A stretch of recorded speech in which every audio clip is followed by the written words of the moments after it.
دیکھیں دوستو، social media پر کچھ دنوں سے میں بہت ویڈیو دیکھ رہا ہوں کہ کمپنی کے اجازت کے بغیر اگر آپ کا اقامہ ویلڈ ہے یا آپ کے سپانسر کے اجازت کے بغیر ہم آپ کا فائنل ایگزٹ یا آپ کا چھٹی لگائیں گے، آپ ہمارے آفس میں تشریف لائیے اور اتنے پیسے. یہ سب جھوٹ ہے.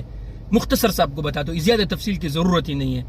یہ سب ایجنٹ لوگ جھوٹ بول رہے ہیں. آپ سے آپ کا ابشر لے گا، آپ کے لیے کوئی نیا پرابلم کریٹ کرے گا.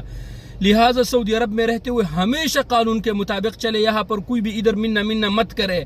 یہ مکاتب والے آپ سے پیسے لیں گے، اور خاص کر اس میں پاکستانی، بنگلہ دیش، انڈیا، یہ لوگ کیا کرتے ہیں کہ آپ کو کہتے ہیں کہ ہمارے آفس میں آئے اور یہاں پر اتنے پیسے ہمیں دے دے اور ہم آپ کا کفیل یا کمپنی کی اجازت کے بغیر خروج نہیں لیں گے. یار قانون میں ہے نہیں. یہ اس کے جو ہے اس کے لیے کچھ ترتیب ہے کہ اقامہ آپ کا ختم ہو، وہ بھی بڑے مہینوں کے لیے. تو اس طرح کے باتوں پر یقین مت کریں، باقی آپ کی مرضی.